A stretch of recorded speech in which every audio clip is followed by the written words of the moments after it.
Good morning. Ngayon gagawa tayo ng cake. Pang merienda ni Danis. Yung ginawa kong juice, ito yun siya, yung sapal niya. Gagawin natin cake. Tapos, i-blend lang natin siya. Tapos, banana. Ito yung banana. Yung banana. Yan, banana. And then, peanut. Gagawin natin ng merienda. Yan na natin siya. Kasi, nagsasabi siya, pwede mo ako igawa ng cake na banana cake. Okay. Kaya kailangan natin alagaan ang ating apam. Ito na.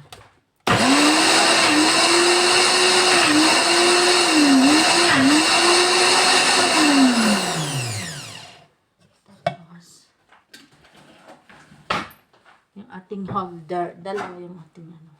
Ganito lang kaliit. Umalis siya. Inutusan ko. Diba? Inutusan ko siya.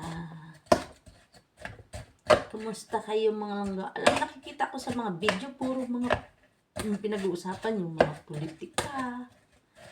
Ay, Diyos ko dahil. Kung ayaw yung bumuto sa isang tao, ay manahimik na lang. Tulad ko, hindi ako naboto. Oh. Diba? Nagpapaka-stress kayo sa buhay na nila. Saka wala ng pag-asa yung Pilipinas. Alam niyo ba? Sige, darating ang panahon,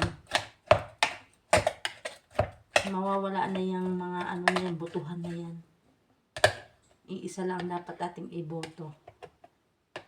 Yung nasa taas, di ba? Isa lang, siya lang ang isang nag-iisang president, yung nasa taas.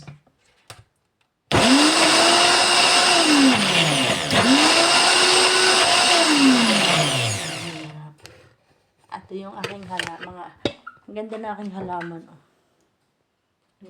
Ito sibuyas. Ito bawang. Inano ko siya. Yan.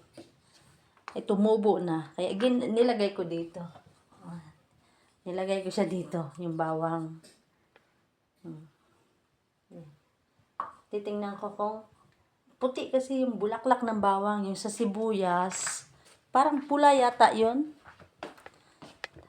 Yan. Ako lang mag-isa dito. Nakakaboring din. Ang tahimik nila dito. Ay. Charge. Ang tahimik nila dito. Masyadong matahimik. Tapos, mayroon pa akong dalawang halaman na sa labas. Mamaya titingnan ko. Pipicturan ko na lang.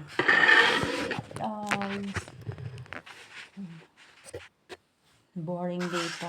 Namimiss ko na yung mga kabuti ko. Kabuti ko talaga. Hello. Nakakamiss din pala mga ngabuti. Sana maging okay yung ating papel at makahanap po ng trabaho dito. Dito kasi, kailangan mo mag-aral ng 2 taong Danish. Tapos, mag-aaral ka, pwede ka mag-part-time. Kung gusto mo namang, 4 years, tapusin mo yung 4 years mo, maging assistant ka. Yung sa assistant ng hospital, maganda din. Kaya, marami ditong mga, yung nag-au pair, sa gustong pumunta ng Europe, sa au pair na lang kayo mag-apply. Kaso, may edad din kasi, age limit din ang au pair. Kaya, diba mga guys, mamaya na uli. At itutuloy ko ang aking paggawa ng merienda. Bye mga guys. Mamaya pakita ko sa inyo yung aking ginawang merienda.